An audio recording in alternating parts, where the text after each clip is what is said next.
Halo teman-teman semua, kembali lagi di channel YouTube Jawara Class. Terima kasih teman-teman semua atas support dan dukungannya sehingga saya tetap semangat memberikan soal-soal terbaru untuk mempersiapkan SKD CPNS dan Kedinasan 2024. Nah, kita langsung saja teman-teman. Hari ini kita akan membahas soal tes wawasan kebangsaan atau TWK dengan subindikator itu bela negara ya. Oke, kita langsung saja mulai soal nomor 1. Di era globalisasi yang semakin meluas, peran militer dalam aksi bela negara mengalami transformasi signifikan, terutama dalam konteks keamanan cyber. Bagaimana globalisasi memengaruhi peran militer dalam aksi bela negara terkait dengan keamanan cyber. Nah, di sini kata kunci dari soal ini adalah bagaimana globalisasi mempengaruhi peran militer dalam aksi bela negara. Nah, terkait keamanan cyber. Oke, kita cek ya soal nomor option A itu membuat militer lebih independen dalam melindungi infrastruktur cyber nasional. Nah, apakah cyber nasional itu memberikan keindependenan infrastruktur? Nah, bisa jadi iya teman-teman. Cuman kita di sini dalam konteks globalisasi ya, yang kita lihat ini konteksnya globalisasi. Nah, kalau independen berarti ini hanya berfokus kepada keamanan nasional. Nah, ini karena berpengaruh dengan globalisasi, kita akan mencari option yang lebih tepat. Nah, jadi option A ini masih kurang tepat ya, teman-teman. B, menuntut militer untuk hanya fokus pada serangan fisik dan meninggalkan perang cyber. Nah, ini juga sebenarnya sesuatu yang tidak boleh dilakukan di era modern ini karena serangan cyber itu juga berfungsi ya untuk menangkal serangan-serangan atau spy mata-mata ya itu. Nah, jadi ini masih kurang tepat ya. C, mendorong militer untuk mengurangi peran mereka dalam keamanan cyber karena kolaborasi internasional yang lebih besar. Nah, ini di sini menyinggung soal tentang kolaborasi internasional. Oke, berarti kalau kita melihat pernyataan di atas itu ada global ya, globalisasi mempengaruhi peran militer, berarti itu akan mempengaruhi secara global ya teman-teman. Jadi bisa saja jawabannya itu C, itu mendorong militer mengurangi peran mereka dalam keamanan cyber karena kolaborasi internasional lebih besar. Sehingga kalau terlalu banyak kolaborasi ini dari konteks ini ya teman-teman, terlalu banyak kolaborasi di internasional itu bisa menimbulkan efek kepada dalam negeri, yaitu ada beberapa rahasia-rahasia penting yang bisa terbocorkan kepada pihak luar. Nah, kita lihat bagian D ya teman-teman, kita cek dulu bagian D. Membuat militer harus lebih transparan dalam operasi cyber mereka. Ini tidak berhubungan langsung dengan globalisasi ya, jadi kurang tepat. Nah, apalagi transparan itu tidak boleh apabila dalam hal cyber ya teman-teman. E, menekan militer untuk bertindak dalam konteks aliansi cyber internasional, menekan militer untuk hanya bertindak dalam konteks aliansi. Nah, aliansi itu belum tentu juga harus ditekankan ya, karena kolaborasi secara multinasional atau bilateral dalam hal cyber itu bisa dilakukan dalam segala aspek bidang, bukan hanya aliansi ya dalam hal militer. Jadi bisa dalam hal misalnya keamanan, bisa dalam hal infrastruktur dan lain-lain. Jadi E ini masih kurang tepat ya teman-teman. Jadi yang paling mendekati benar atau tepat adalah C. Kenapa? Karena di sini berhubungan dengan kolaborasi internasional dengan globalisasi. Oke, kita lanjut soal nomor 2 ya teman-teman.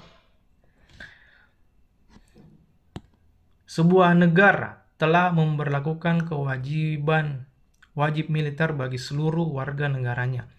Kewajiban ini mengharuskan semua warga negara yang memenuhi syarat untuk menjalani pelatihan militer dan siap untuk bertugas jika dibutuhkan. Selain itu, negara ini juga mendorong partisipasi aktif dalam aksi bela negara. seperti pengabdian masyarakat, pemeliharaan lingkungan, dan bantuan dalam bencana alam. Bagaimana Anda menilai hubungan antara kewajiban wajib militer dan aksi bela negara di negara ini atau di Indonesia ya? Nah, di sini kita diminta menilai ya hubungan antara kewajiban militer dan aksi bela negara di Indonesia, tentunya negara ini ya. Nah, jadi dia meminta pandangan kita. Mari kita lihat option A ya. Kewajiban wajib militer dan aksi bela negara adalah dua hal yang sepenuhnya terpisah dan tidak ada hubungannya. Nah, ini tentu ada hubungannya teman-teman antara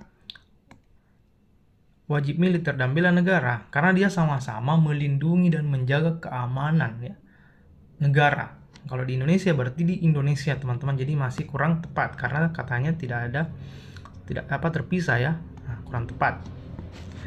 Kemudian B, kewajiban wajib militer adalah bentuk aksi bela negara yang paling efektif. Nah, belum tentu juga ya teman-teman, karena dia ada kata paling efektif. Di sini ada kata paling ya. Nah, kalau paling efektif ya belum tentu juga dia paling efektif. Bisa jadi dalam skala perekrutan tentara atau yang berhubungan dengan kemiliteran itu juga termasuk efektif. Jadi ini masih kurang tepat karena ada kata paling ya.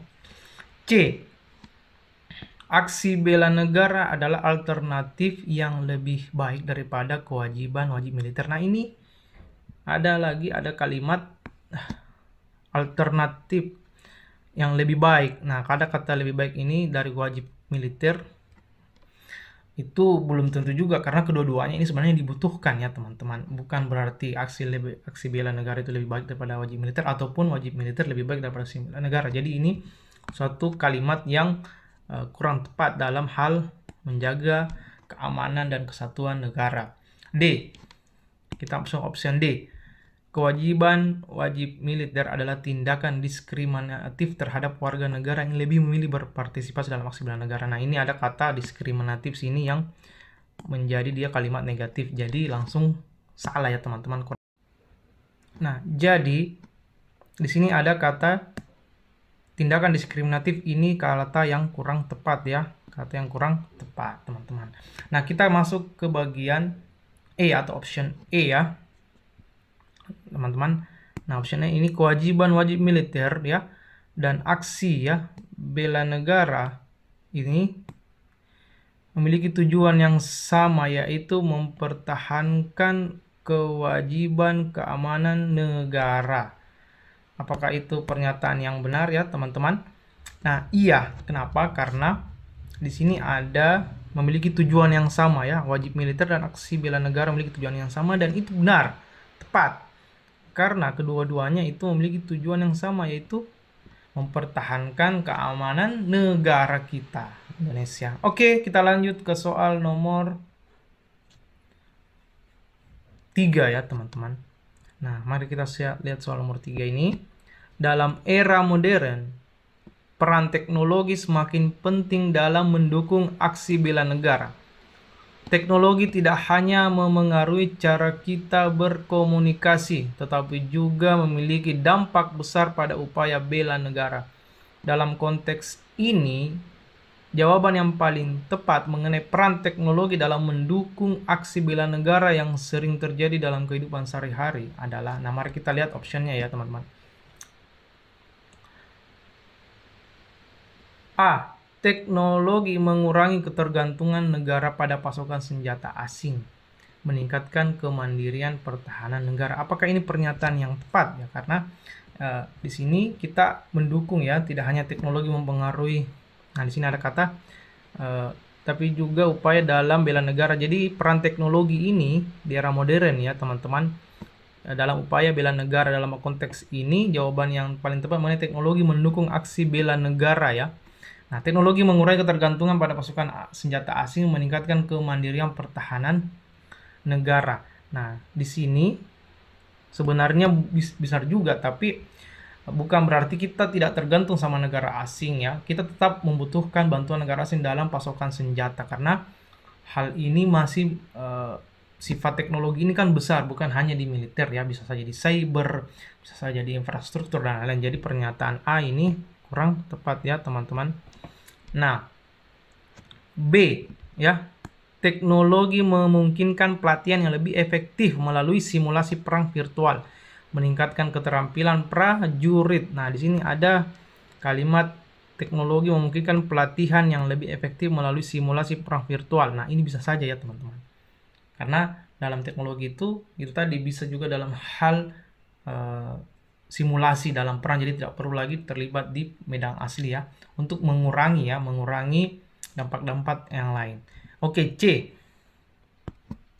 Teknologi memungkinkan pemantauan warga secara intensif untuk mengidentifikasi potensi ancaman teroris atau subversif. Nah, ini kalau misalnya di sini melibatkan pemantauan warga secara intensif, itu kan kita terlalu melampaui ya kewenangan dari seorang warga negara yang dimana telah dimiliki oleh militer negara itu sendiri. Jadi ini masih kurang tepat ya, tidak terlalu melibatkan ya.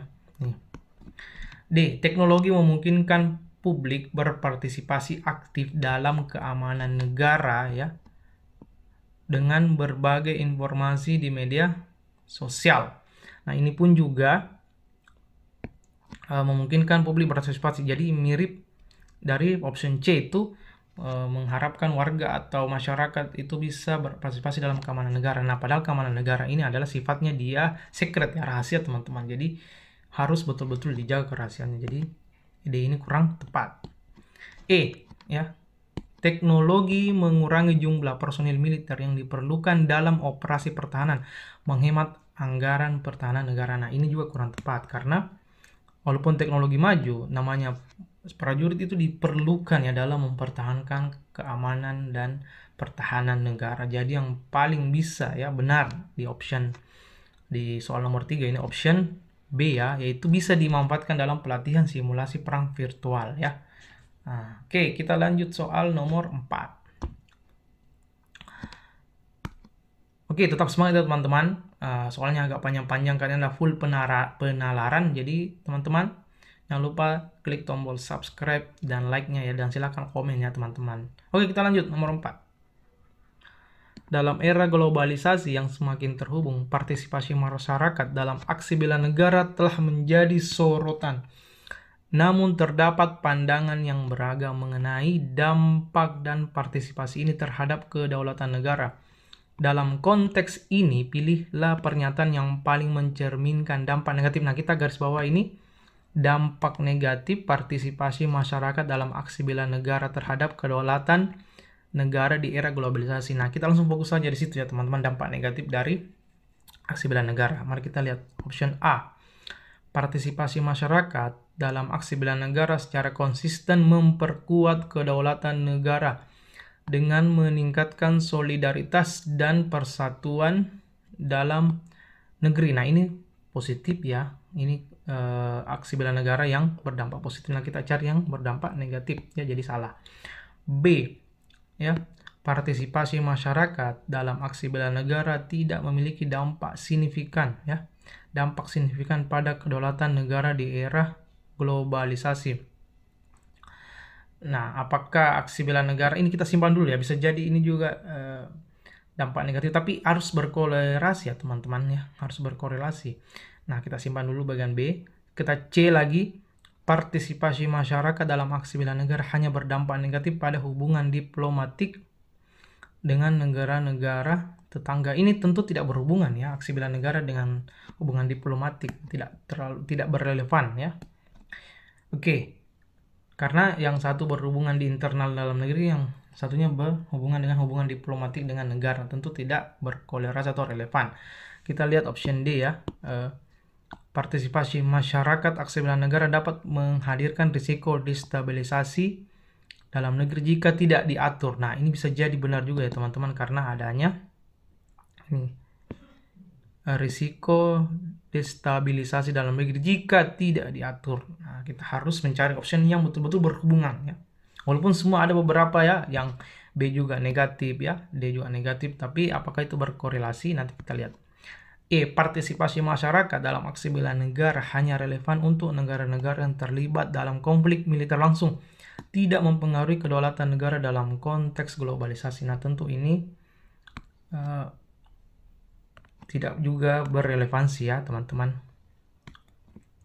Katanya partisipasi masyarakat dalam aksi bela negara hanya relevan untuk negara-negara yang terlibat dalam konflik. Tentu yang tidak berkonflik ataupun damai juga terlibat ya, walaupun ini sifatnya negatif. Nah, kita cek lagi B tadi, partisipasi masyarakat dalam aksi bela negara tidak memiliki dampak signifikan pada kedaulatan negara di era globalisasi. Nah, ini tidak berkolerasi ya teman-teman. Kenapa? Karena bela negara ini itu sifatnya dia ini walaupun dia tidak memiliki dampak signifikan ya pada kedaulatan negara di era globalisasi. Jadi antara B dan D ya. Nah, kita cek lagi D. Partisipasi masyarakat dalam aksi bela negara dapat menghadirkan risiko destabilisasi dalam negeri jika tidak diatur. Nah, kalau saya teman-teman cenderungnya itu ke D ya. Kenapa? Karena jika memang aksi bela negara tidak diatur dengan baik, tidak diatur ya, maka bisa menghadirkan destabilisasi atau tidak stabilnya ya suatu negara, karena bisa mengancam ya, ada karena pengaruh dari luar, karena ada pengaruh terorisme, pengaruh ideologi dari luar dan lain-lain. Nah, kalau yang B ini benar juga tapi tidak terlalu berdampak ke secara apa ya teman-teman, keamanan dan pertahanan yang bagian B ya.